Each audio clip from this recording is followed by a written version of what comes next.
Namaskar. Namaskar. So namaste everyone, and let us Namaste. start by invoking the divine presence, who is the source of all life, action, and knowledge. Nilab, wait for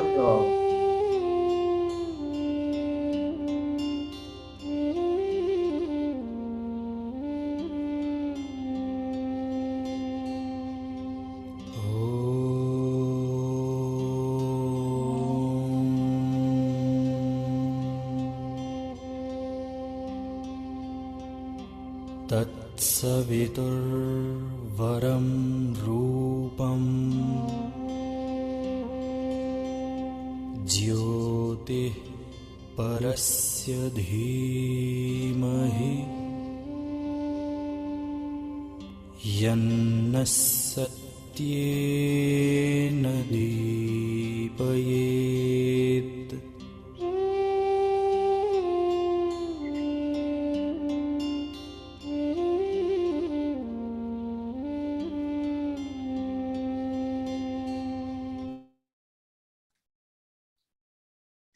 So I feel delighted to welcome you all to the guest lecture on the role and relevance of knowledge management in the new education policy 2022, the Indian philosophical viewpoint.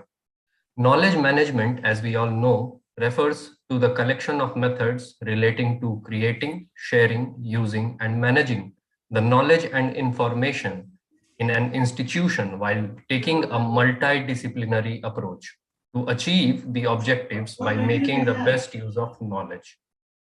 We are also well aware that all these aspects, be it creating, sharing, using, managing, or having a multidisciplinary framework, have been particularly stressed upon in the new education policy.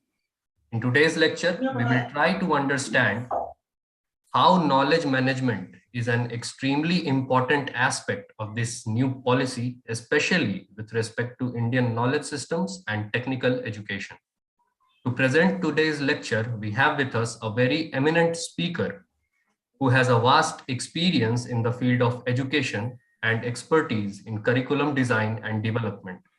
Dr. Priya M. Vaidyaji is a professor of philosophy at the University of Mumbai and has over 30 years of experience as a global educator, teaching Indian philosophy and other schools of thoughts like Patanjali's Yoga Sutra, Gyaneshwari, complete works of Swami Vivekananda, Sri Aurobindo's Life Divine, Isha Upanishad, among others. She has also published 2 books on Swami Vivekananda and above 30 research papers in renowned journals.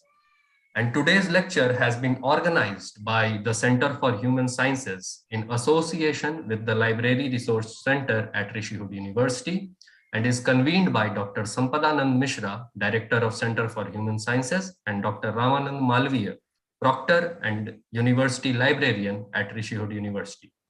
And with this, I would like to invite Dr. Sampadanand Mishra ji to give the welcome address. Welcome, sir. Namaskar to all of you. So, today's session on the knowledge management, and that's again the discussion is going to be centered and focused on the Indic perspective, and especially from a philosophical point of view. Is an extremely important topic, and knowledge management itself is central to any academic or educational institute. And today, in this age of technology, so how to preserve, how to create, how to preserve, how to disseminate knowledge, which again serves the purpose of the whole knowledge management is a challenge before every one of us, and especially when we will see it in the context of new education policy, which has given much freedom and which has opened up many new areas in the field of education. and especially the Indian knowledge system, and looking at things, evaluating it from the intake perspective is something that is the need of time, that we discuss about it, we know about it, we learn, and then put it into practice. And in this context, Center for Human Sciences and the Central Library Rishihood University, they're jointly organizing this important topic on which Professor Priya M. Vaidya is going to talk. So I welcome you, Professor Priyaji, and Thank I you. welcome you all participants present here in this session. So I'm sure that it's going to be a very useful session for everyone. Welcome and thank you again to everyone. So thank you, sir, for giving the welcome speech and setting up the context. And now, without further ado, I would like to request our esteemed guest, Dr. Priya Vaidyaji, to begin today's lecture on this very pertinent topic. Welcome, ma'am. Thank you, Dr. Sampadananda Mishra. Thank you, Nilabji. And thank you to Rishihood University for inviting me for this particular talk. And today's topic is very interesting, and I must extend my gratitude that it has also inspired me to write a paper, and it is an ongoing paper. And I'm sure the outcome of the research paper will be more meaningful in the process of knowing and doing. What I'm going to do today is I'm going to share my PowerPoint presentation, and after which perhaps a discussion on the same can follow. So kindly allow me to share my PowerPoint presentation. Yeah, ma'am, now you can share it. Yeah.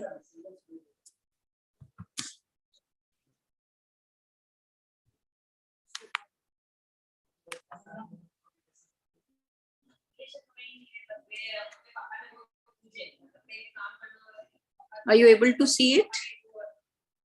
Yes, ma'am. Yeah.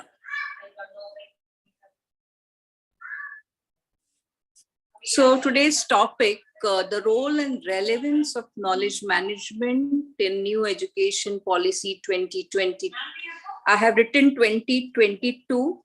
I should have written 2020, but I'm looking at the 2 years in this context. So I have written it 2022, including the 2020 in that dimension. And I will be looking at the dimension from the Indian philosophical viewpoint, which is my area of study. So the objectives of this presentation, as well as my paper, which is in process, is to focus on knowledge management from the Indian philosophical perspective. It is to reflect, so this will be the first objective of my paper, that what do we understand by knowledge management from the Indian philosophical perspective? And the second dimension is to reflect on knowledge management and NEP 2020. So what is the focus of this particular dimension, and how are we trying to look at it? And the third dimension, the third objective, which I'm going to address and which I'm going to explore, is knowledge management and NEP 2020 future perspective. All who are present here are much aware of NEP. We are aware about a lot of discussions which have already commenced and how the implementation has taken place. And still there are certain things which are in this process manifesting. So from the philosophical angle, when I try to look at the discussion, the paper theme, I shall read a part of my paper also, and I will read a part of whatever I thought was essential from the research point of view, and I will be looking at the points and reflecting on the same. So this will be my way of expressing.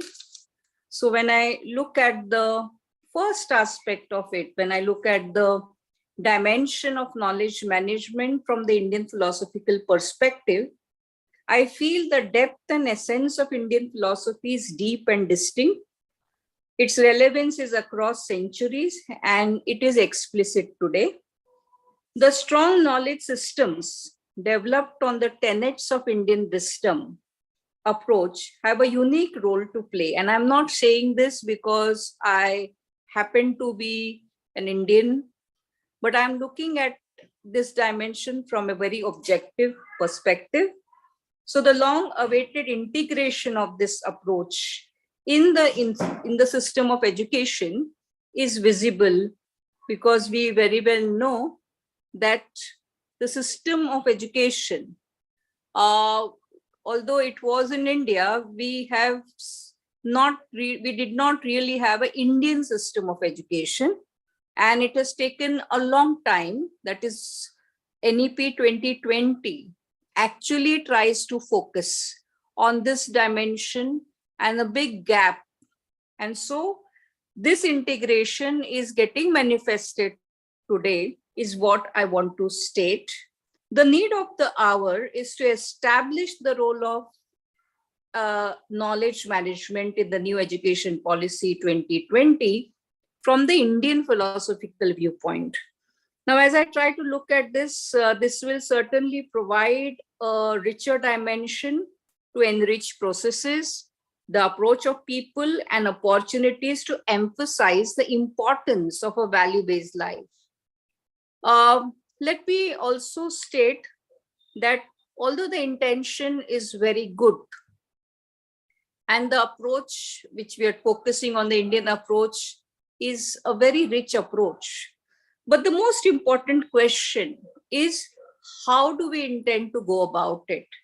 And what is this dimension really going to be? Or in this context, what will be this knowledge management which you are trying to say?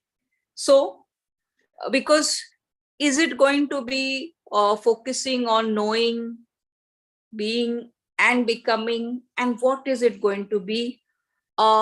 Because as we know, that when we look at knowledge management, from the Indian philosophical perspective, as I look at the key concepts in my presentation, which are going to come now and then, when we focus on relevance, that is, what is the importance of whatever we are going to state. Second dimension, the concept is knowledge. In this presentation, it will move from knowledge to wisdom. So we will be looking at knowledge management, but it will not just be knowledge management, but from the Indian perspective, whenever we look at knowledge, it just does not remain there, but it tries to move to wisdom. Third dimension, which we're going to also reflect, as the title states, is management. So it is in context to knowledge management. So how is the dissemination going to take place? How is it going to reflect deeper? And what will be the outcome of it?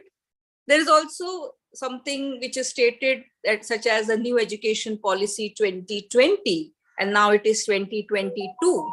So what is that in that? Because the policy has many dimensions, and what is that we are going to focus on? There is also key concept mentioned, Indian philosophy. So philosophy comes from the root word philosophia, which means love for knowledge or wisdom.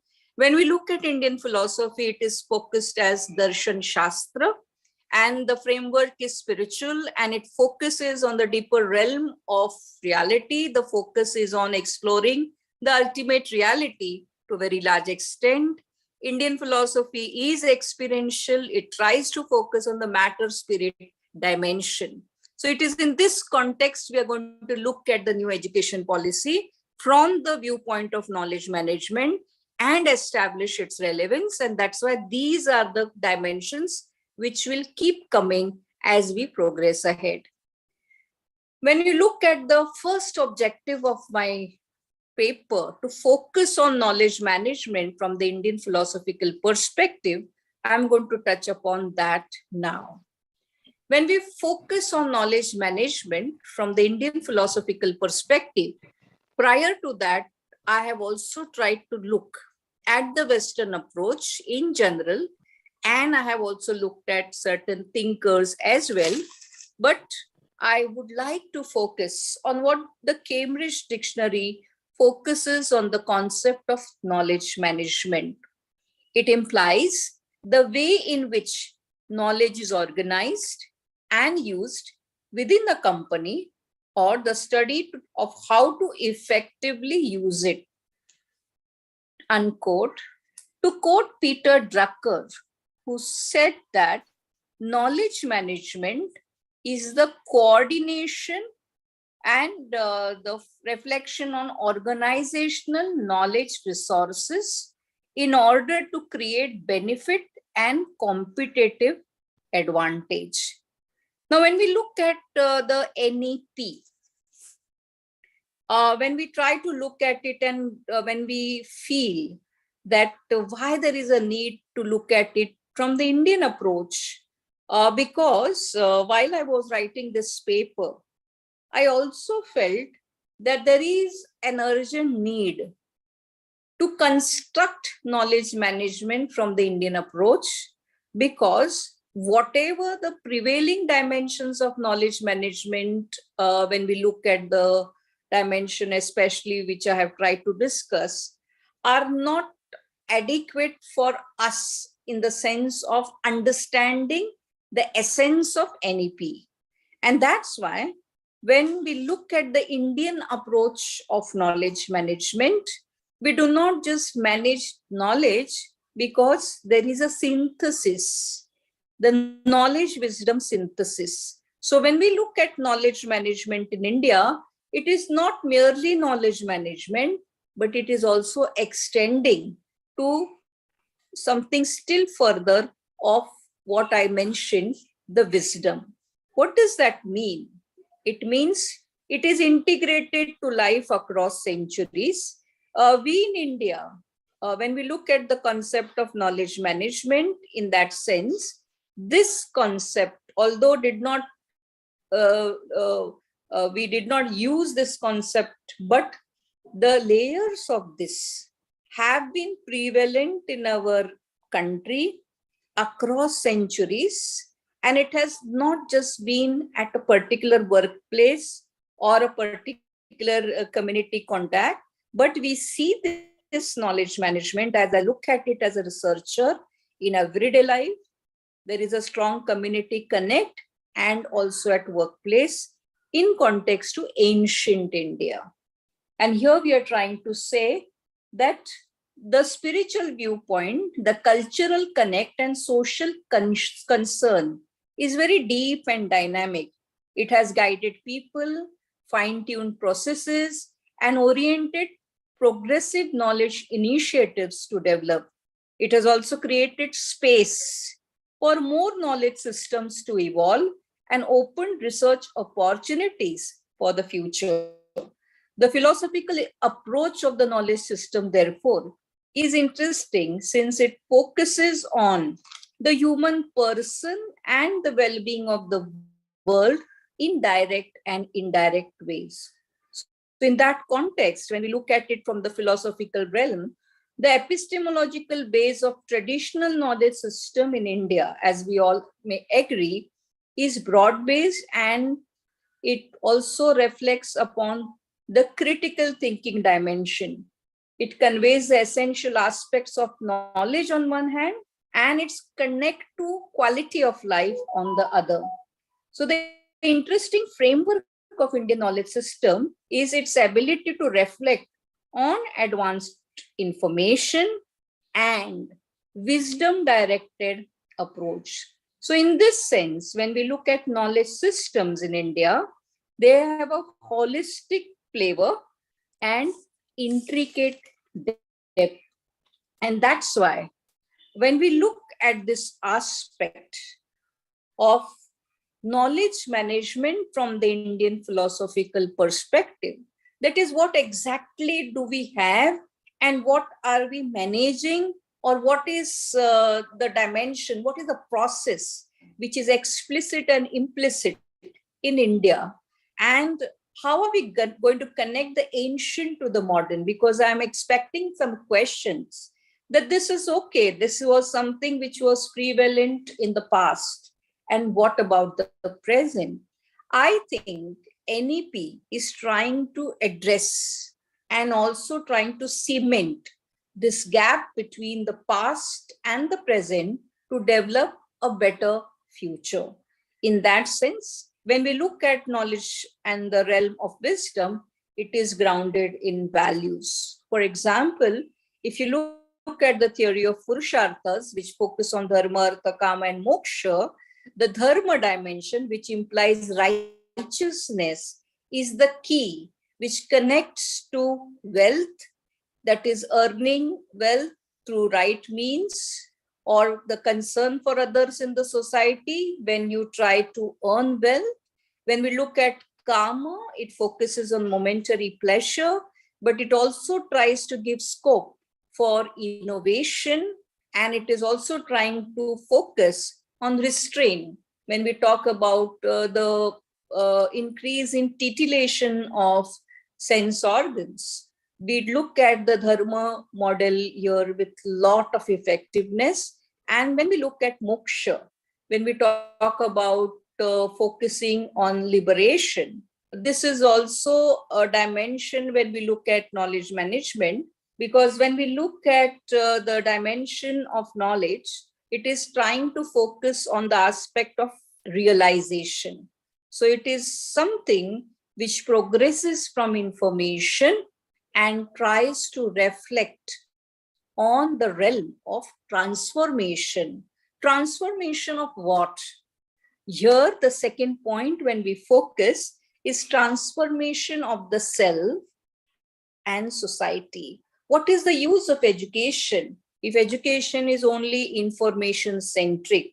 If any education only gives me degrees, if education tries to make me more aware about a little about me, but enough for my arrogance to grow.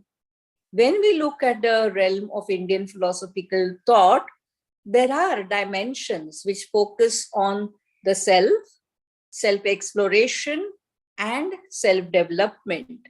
And when this self-exploration and self-development happens, of course, the development of the society definitely unfolds. We are in a country guided by thoughts of Swami Vivekananda, Sri Aurobindo, Rabindranath Tagore, Mahatma Gandhiji, and so on and so forth. The reflections of these great thinkers, and ancient India, we have so many thinkers like Chanakya, Panini. All these dimensions, when we look at, these focus on the self and society approach. Ours, when we look at Indian society, it has not been an individualistic society. It has always tried to focus on the self and society connect, which we today call globalization. When we look at holistic approach and when we look at knowledge management, the framework of knowledge management is not just to get jobs. The framework of knowledge management is to develop the workforce, which will not just be employable, but will be empathetic. So when we look at the holistic approach, the physical growth, mental approach, emotional, when we talk about equanimity, when we look at the Bhagavad Gita, for example, and the concept of Sthita Prajna, we have that kind of a guidance where we are trying to say, when we look at the social, when we look again at the Loka Sangraha concept, or when we look at the spiritual. So we have, when we look at the holistic approach, knowledge in every dimension is becoming more and more essential. And this is in a very richer way reflected in our NEP. And that is why the holistic approach is also part of the NEP, which represents what Indian system of education should be. And from this dimension, we also have a strong epistemological base.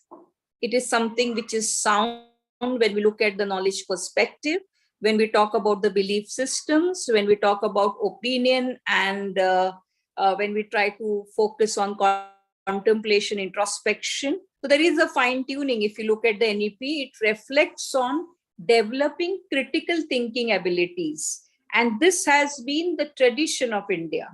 We know about India where debates occurred in kingdoms when we looked at kings inviting scholars, and we looked during the Upanishadic time, or even we look at women scholars. So the discussion dimension has been a part of our knowledge systems, and that is also part of knowledge management. The reason and emotion synthesis. So when we look at, for example, the philosophy of yoga, we look at the objectivity, looking at the thought, and we also look at the experiential aspect of the asana, or when we look at pranayam, or when we look at the interconnect of dimensions of sayama. Reason and emotion synthesis is all much in place. And we also focus on peace and prosperity. In fact, when we look at knowledge management from the Indian philosophical perspective, it is a global perspective. For example, when we look at the approach, the prayers, when we look at the scriptures, it is for the well-being of all. Sarve bhavantu sukhinah, sarve santu niramaya. So it is for anyone the concern, the interconnect of human person with nature. So for example, when you look at the concepts such as Rita, the cosmic order, Rina, the debts we have, and Purushartha, these all dimensions are focusing on the peace and prosperity approach. And these are just 6 points, but it is actually a vast ocean, and I have just taken 6 points, and it is possible that I may have missed something very important, but due to very limited time which I have, I thought of reflecting on this particular approach. Now, when we look at this, we are trying to say the role and relevance of knowledge management in NEP 2020 is crucial, since it will help in fine-tuning our commitments and concern towards the nation and towards the world at large. So in many ways, we will be developing global citizens in India in years to come. So when we look at the next dimension, that is the next objective, let me just first focus on what I have already stated. We have looked at the first objective. I have tried to focus on knowledge management from the Indian philosophical perspective, but to make it more objective, I have also taken the Western, I have taken the Indian approach. In short, that is, I have looked at knowledge management from the Indian philosophical perspective, and I've taken some key points and not. I'm sure there is adequate scope for discussion in the objective which I have tried to manifest in my discussion and paper. Now we proceed to the second objective. The second objective is to reflect on knowledge management and NEP 2020. Now, if you try to look at NEP 2020, we try to see that it focuses on global education and the connect on sustainable development. So while weaving NEP 2020, the experts have very well tried to strengthen the connect with global education, which is the need of the hour. So the focus is on sustainable development. The focus is on technological advancement, which the world is going by, and we see a lot of mechanistic approach. But what is unique about NEP 2020 is its emphasis on development of multidisciplinary abilities. And one word which I have to state, which I have not stated, but very important, the focus on humanities. So there is a more scope we see of interdisciplinary synthesis, where the mind and the machine, both the connect is important. The focus is also of manifestation of creative potentialities. Here I'm reminded of Swami Vivekananda, who stated, each soul is potentially divine. This divinity is in potentialities, and if teachers become facilitators, then these potentialities will be manifested. And so in this context, knowledge management in context to NEP 2020 is creative, challenging, but taking us towards the commitment to developing a more peace-loving world and nation too. Fourth is the legacy of scholarship in India and the reflections. So one of the dimensions of this knowledge management is we have so many scholars across centuries, and every scholar, every approach is important. And how are we going to take these reflections, connect it to learning and research, and how will it be manifested in enhancing the qualitative approach of life? And so, when I stated in the second slide about wisdom, the progress of any nation is determined to a very extent with the wisdom quotient, because wisdom gives a perspective of the future in a very unbiased way. And so this legacy of scholarship in India is our treasure. And this is also a dimension of knowledge management, that we do not just say that we have a rich legacy, but the interesting dimension of knowledge management is how do we go about it? And that's why when we look at NEP, there are certain initiatives which give scope for this legacy of scholarship in India. In fact, from the research point of view, it is a very interesting thing that we also inspire students to take up projects where they study the scholarship of, they study the life and work of scholars, and their reflections are also taken in a more meaningful way. This will be a very, very important initiative to inspire the future generations in India. And there should be more platforms where the legacy of scholarship in India is again and again focused. Today, social media is so active, but can we have a scholarship media where this kind of dimension is open to the world, where we grow in context to wisdom, and the world will discuss and practice more peace than something more destructive, which is unfortunately present today. The fifth point is rootedness and pride in India.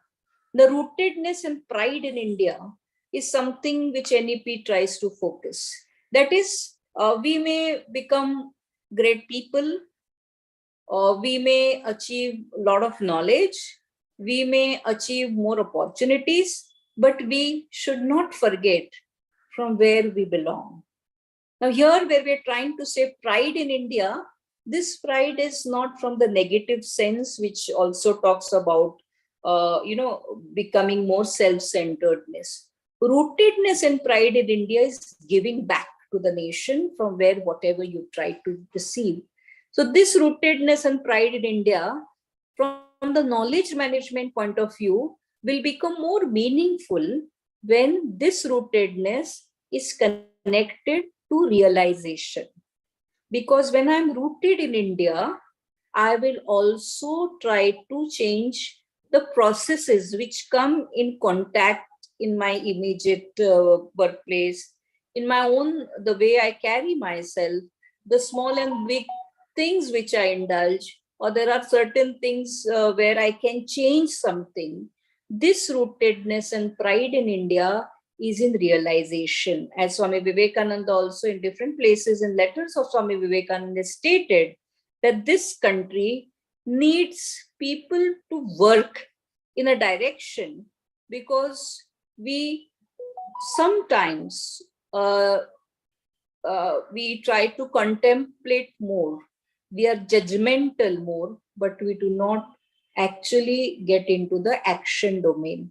So rootedness and pride in India, today we see many initiatives, many startups, Indian companies, where we see this rootedness and pride in India, where the focus is that this is the Indian approach to business, and this is something which the global world has also readily accepted.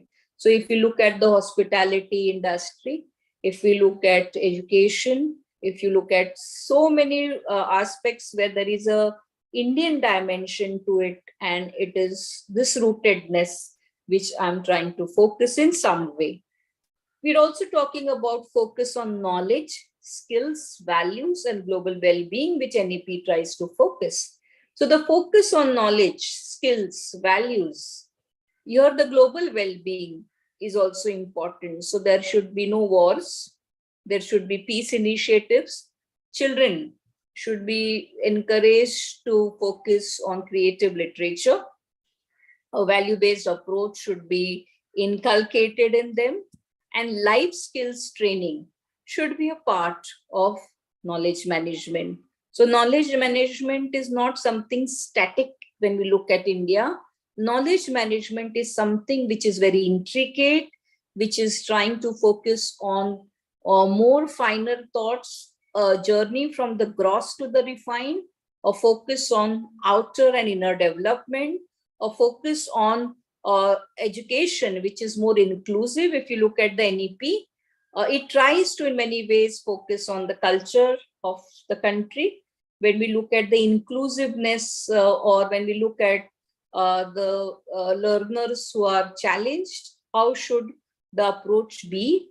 Or when we look at the gender dimension, there are many interesting dimensions in the NEP. In fact, the NEP 2020 is a very interesting document, and I think it should be manifested in the right way in the years to come. Now, when we look at this, I'm also trying to see that we have looked at the first objective, we have looked at the second objective, and we see there is a connect of the first and the second. Let us see the third objective, which is the most challenging part of my paper and this presentation, knowledge management and NEP 2020, the future perspective. So I will be looking at knowledge management, which we are aware now from Indian approach. NEP 2020, some pointers I've already focused. Now we are trying to look and ask the simple question, what next? I mean to say, yes, we have this dimension of Indian thought. This is the philosophical approach. This is what NEP 2020 has focused. And now, what next? What is the future waiting for? And how are we indulging in it? The A part of this is creating. So I've taken some knowledgement dimensions. So creating. So initiating the knowledge to wisdom approach. How?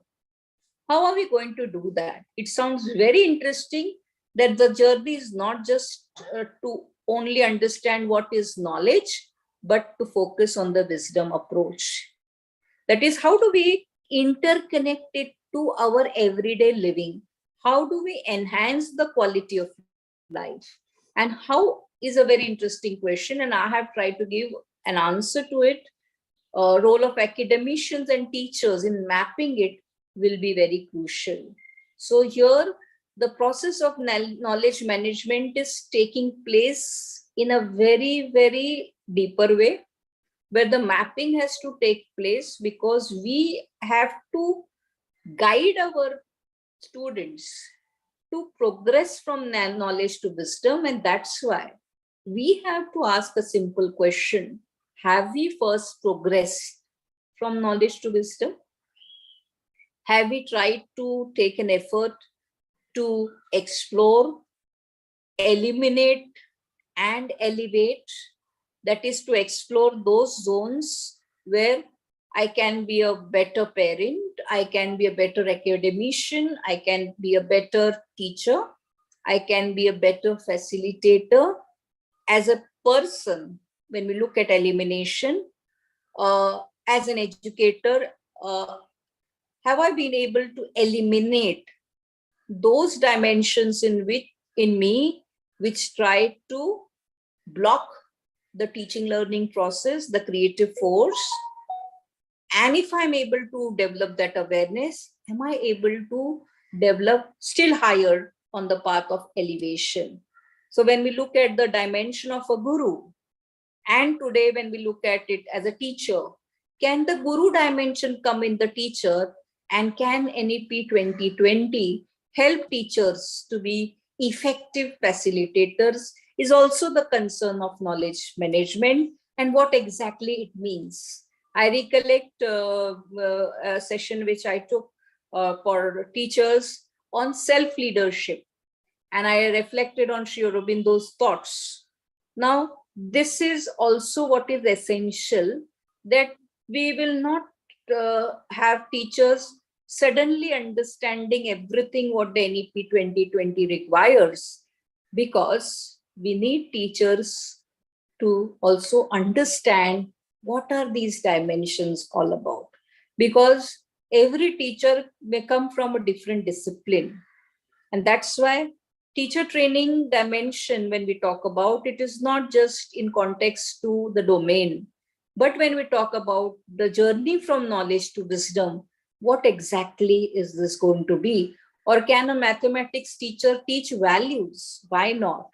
And we will perhaps have a good mathematics teacher who may not be from any humanities discipline, but who may perhaps be doing it.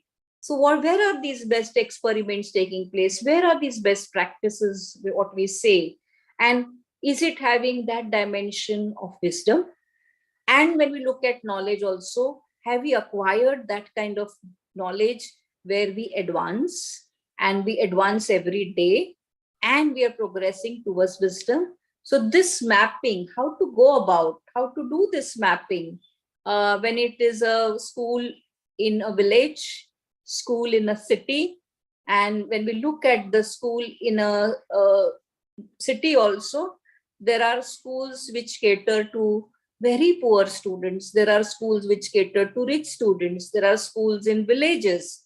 Now, when we look at it, we are trying to say there cannot be a very generic understanding of knowledge to wisdom. So there is a need for mapping it. There is a need to understand what is that approach going to be. And there is a need to keep inspiring our future learners. And that is what is the reflection, or we see the foresight, knowledge management of NEP 2020. When we look at the creation of rich knowledge repositories, there's a possibility that scholars, researchers have started writing articles and research papers on the NEP, the impact, or on India, Indian thought. There is also a possibility that we will have teachers contributing to this repository. There is also a possibility that the learners will be writing something, because there is a journey which is not just going to be just reading, writing, and appearing for examination, but we are going to fascinate our learners. We are going to, we are going to help the learners to understand something in them which they were not knowing about. So there's a possibility that in the future to come in India, we will have more accomplished artists, technocrats, academicians, and social workers, because this dimension of education will help them to understand who they are and what they can be. So in this dimension of creating this creative force which is in us, the new education policy has full potential to unfold, provided we train the facilitators, we train the school authorities, the higher education people, the team. We also train the parents, and we also train the community to take care of the future generations in the right way. So we cannot rest now. We as teachers, we as people from different disciplines, and we may be students. If you are postgraduate students, you owe something to the students who are younger to you. Vasudeva Kutumbakam. Here we are entirely a family, and somebody somewhere can educate somebody somewhere is what is possible. And and NEP has made this possible. The channels have opened, and the school, you may not be connected to the school in that sense, but in your vicinity, I'm sure there may be a school which is just, you may listen to the students saying some prayers or attending the classes. You can sometimes ask yourself, in what way I can connect to the school. And each of us, believe me, we have something wonderful in us. So from the NEP 2020, in what way can you reach out to a school and also try to make the knowledge management richer? So because we in India need lot of contribution from scholars, professionals, students, everybody, parents, and this resource, because we all have a very common, we are under a common umbrella, that is India, where the entire nation is our family. So the concern and empathy for the other it comes very naturally to us. And so this is the time to give back to your nation, to our nation, is what I feel. It is not easy, because all of us may have a very long day, but how do we find that time? How do we encourage the people who don't have access to education? How do we make the Indian culture more manifested in our action? So writing articles, research papers, developing study materials by experts in different languages, or developing creative education channels. If you look at television today, we have many we have many initiatives, many serials, many channels, but how much for education? And if you review that, I think there's a need to wake up. Because you imagine that if we have students in rural areas, if we have in different parts of the country, if we want to connect them with each other, if we want to connect the cultures, creative education channels can play a very important role. And it is here that technology and minds have to connect. And so these are my perspectives, and this is how I look at it, and this is how I look at my country and the knowledge management. We as nation have full scope to develop our own knowledge management approach. When we look at knowledge management and NEP 2020, the future perspective, when we look at the storing aspects, I feel the repositories which are already developed have to connect. There can be a digital connect which can be developed. There can be some way by which the cities can help the villages, where villages can help each other, and the national and local transaction channels have to open. And if there are any, if we have some global scholars who could help India, where we have experts in different areas where India needs some kind of a direction. I'm reminded of Swami Vivekananda again, who said that the East should give spirituality to the West, and the West should give professionalism. So let us learn some professionalism from the West, and let us get ready and document something worthwhile to give it to the West. So this sharing of spirituality and professionalism is essential for our future generations, so that they become global citizens. When we look at organizing the knowledge management and NEP 2020, the content is so vast. We see that it is so vast. When we look at NEP also, it focuses on developing craft, developing language, critical thinking ability. The content is vast, but there's a need for contemplation. So when we try to look at the content, which is vast, but there are pointers, there is a need for contemplation. The most essential question is, are we giving our teachers that time for contemplation? Knowledge management, as I said, is a process. And if we want this to manifest in the right way, contemplation between the NEP 2020 team who formulated it and who's taking it forward and the team who's implementing and the team who's getting the benefit.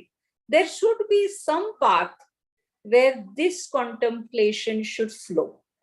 Otherwise, there may be gaps of what is stated, what is understood, what is interpreted, and what is really not understood.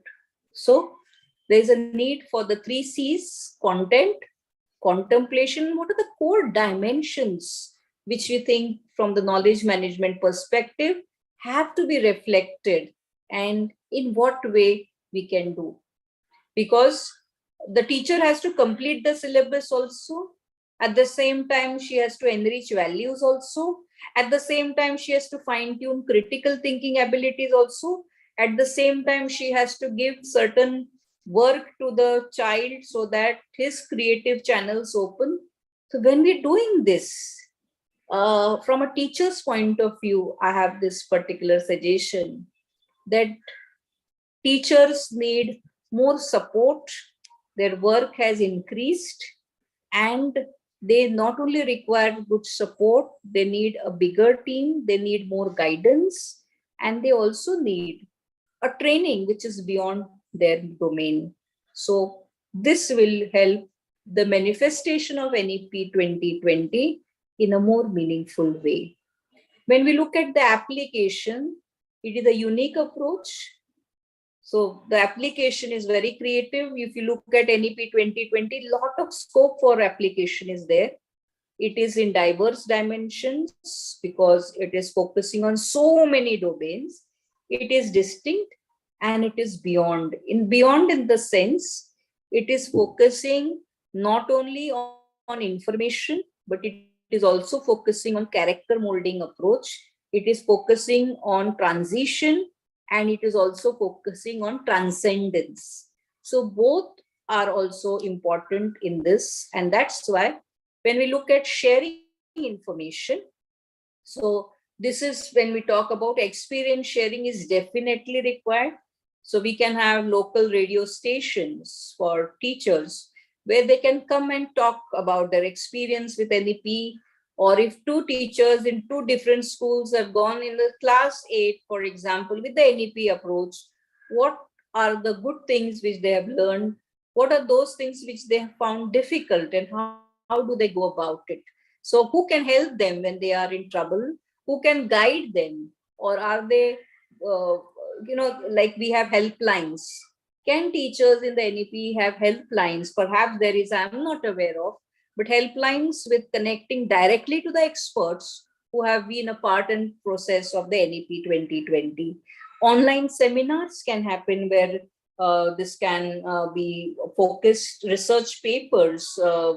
Teachers can be encouraged, or policy makers, or focused discussion on NEP 2020, because this is enriching the knowledge management. And every library should have rich literature, at least on Indian thought, when we talk about every dimension, because teachers are going to sit in the library, sit and do some reference. They have to be given time for this.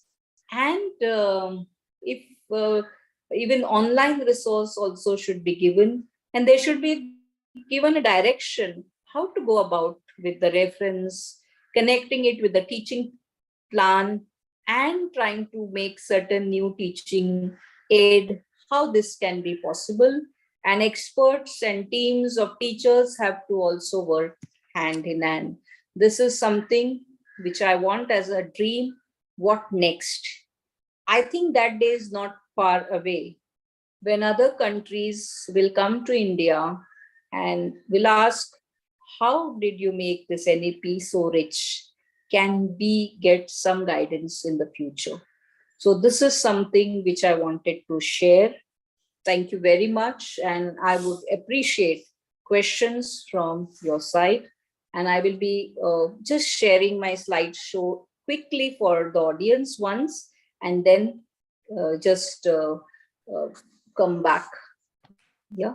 So if that is okay. Yeah. Yeah. I will just, in a very slow way, I'll just take it in a fast. So we looked at the key concepts.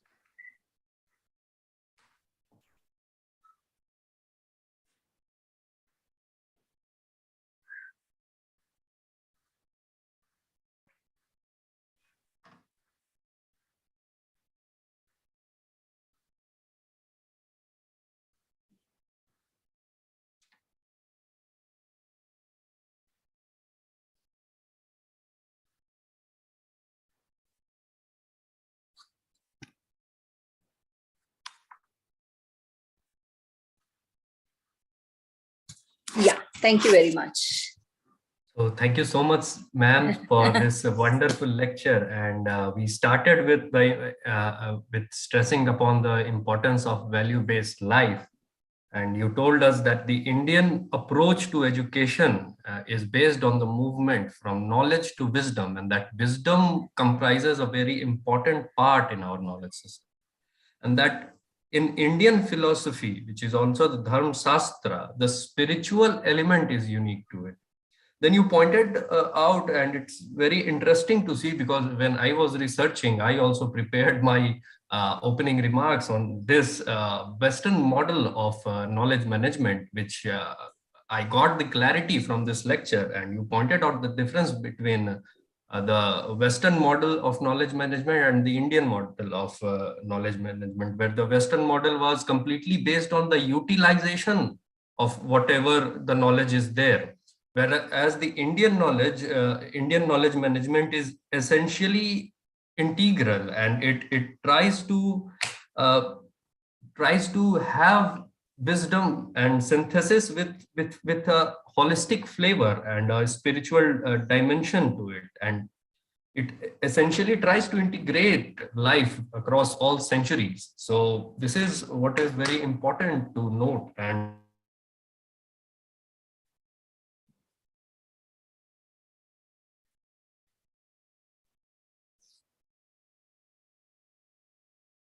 There's some connection problem.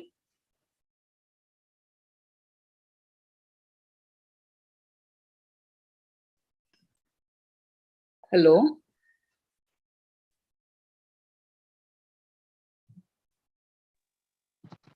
Hello, Nilabji. There is some problem, I think. Maybe there will be network. He will join again. He will join again. Internet connection is bad today. But it was a very extremely helpful, useful deliberation by you, Priyaji. Thank you so much. Any questions? Anything where I have to address? I think we can invite questions from the participants. Yeah, there is something in the chat box. Can I address that? Yeah, let me just check. Yeah. yeah, so sorry, Yeah. there was some network issues. So No problem. yeah, so We you understand. essentially connected it with the four purusharthas, the dharma, artha, kam, and moksha. And you said that this knowledge management and the acquisition of knowledge is not only important for developing a workforce, but for having employable, but as well as empathetic workforce. So thank you so much, ma'am, for today's lecture. And now I would like to ask our participants if they have any questions, they may go ahead.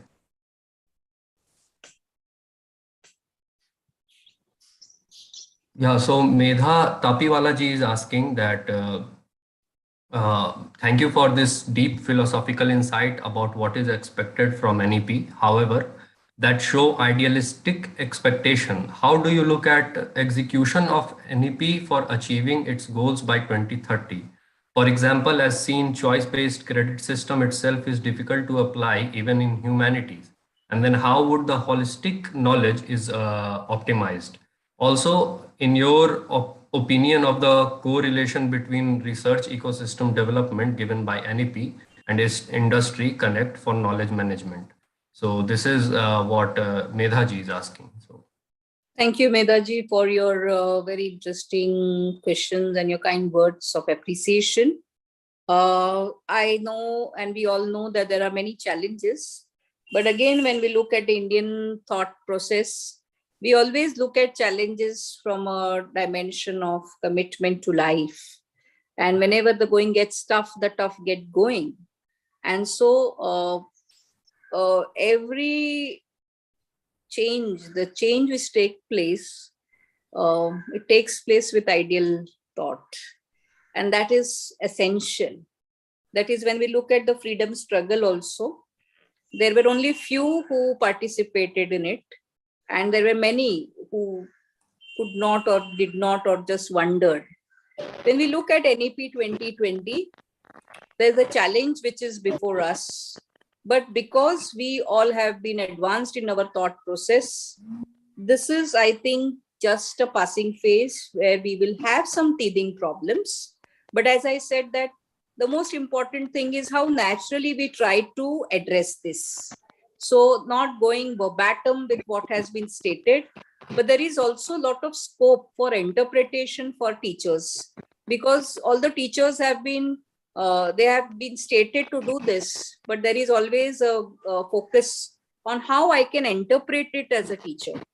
So the more innovative we become, the more diverse is our approach, the better will be our perspective, is what I feel.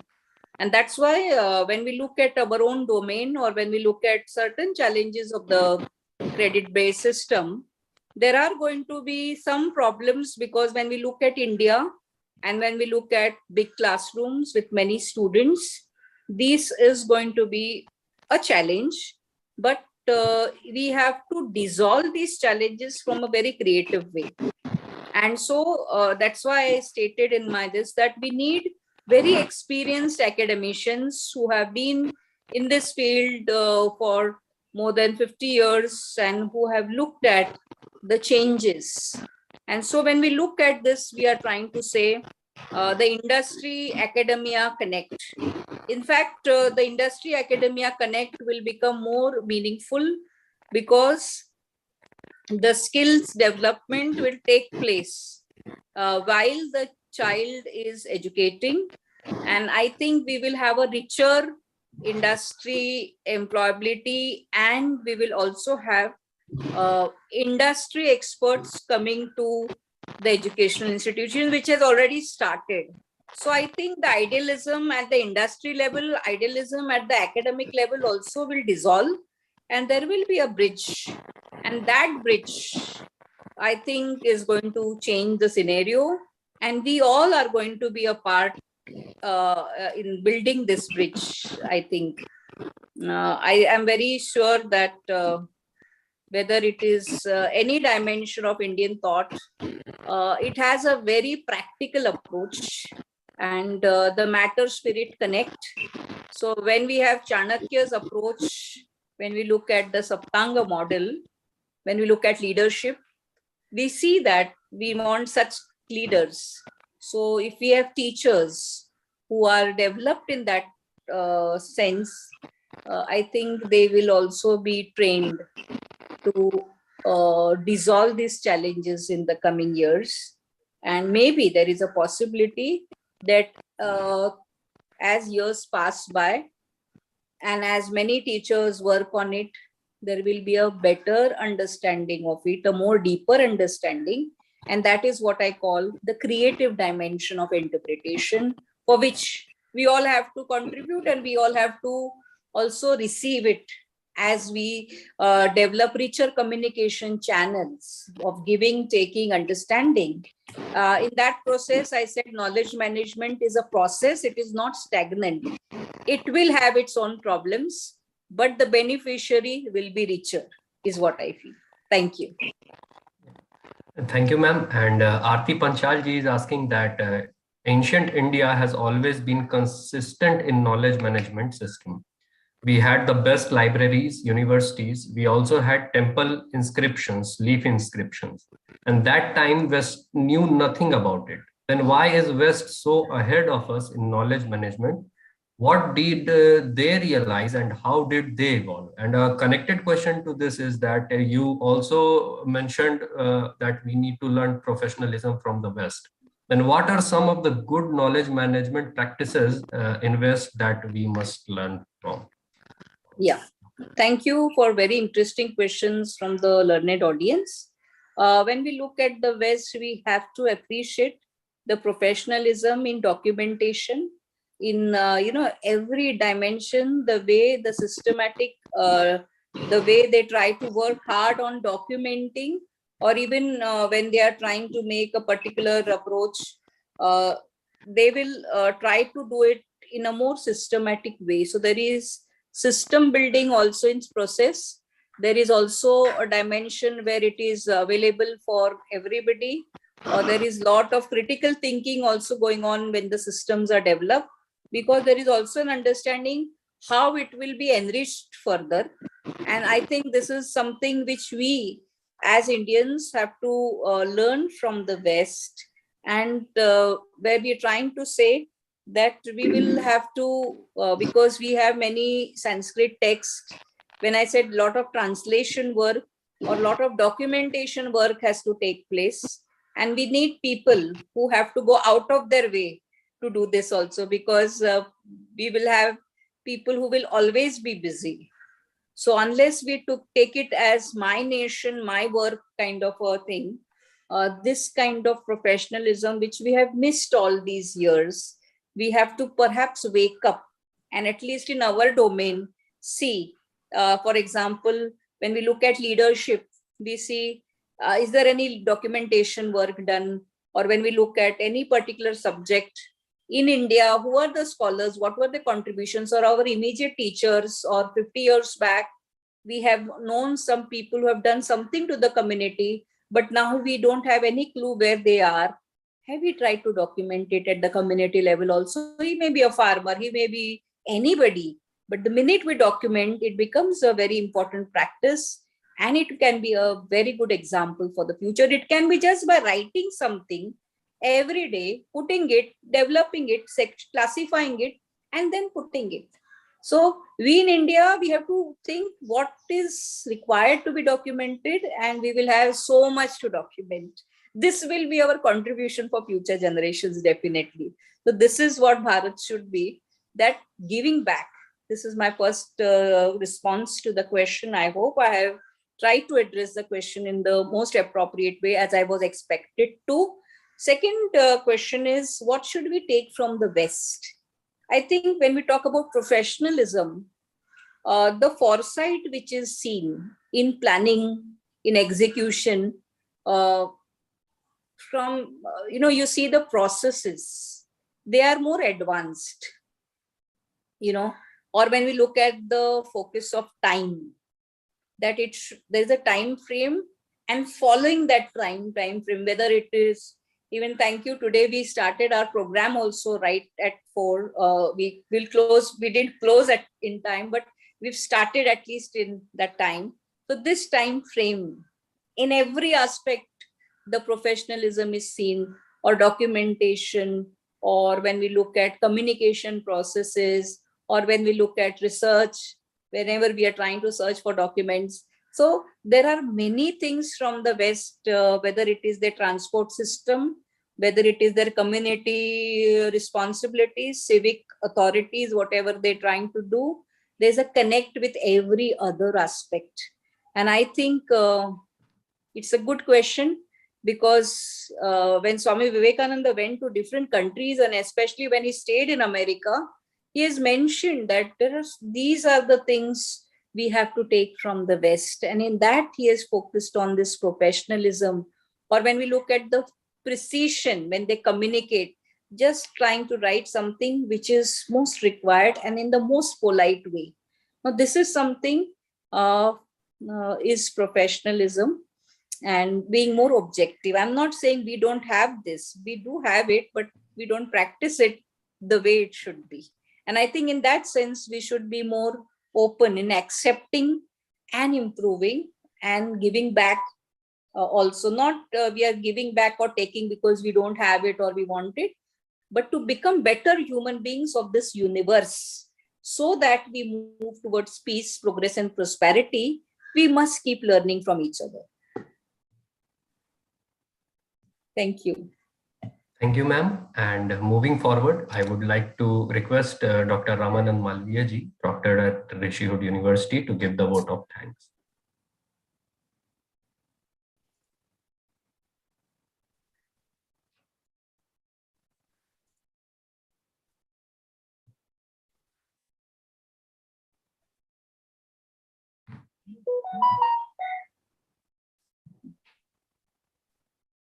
There is some technical. Yeah.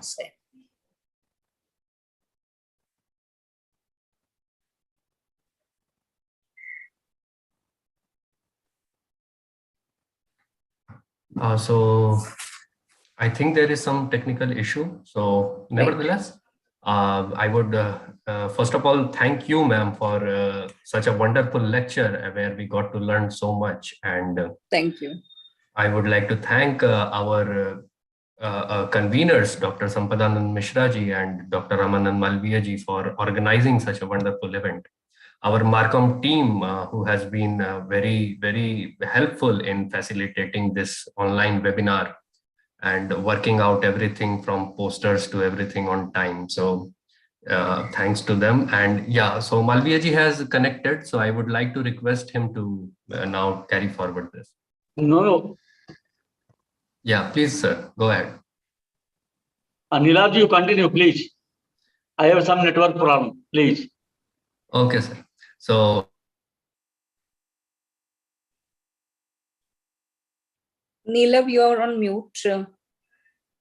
yeah, so I would like to thank our Marcom department for facilitating this webinar, and the whole Rishihood University, our colleagues, and last but not the least, our participants who have asked some really, really fruitful questions to which we got some really wonderful answers. So thank you everyone for joining us in today's webinar, and we will meet again soon in the next session on some new issue. So thank you so much, and we will like to close with observance of a minute of silence.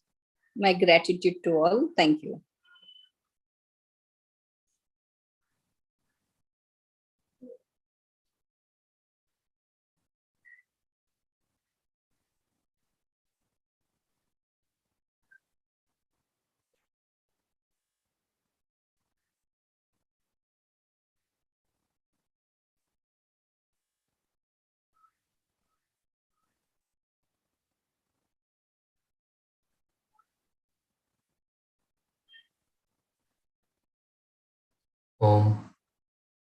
Thank you everyone for joining us.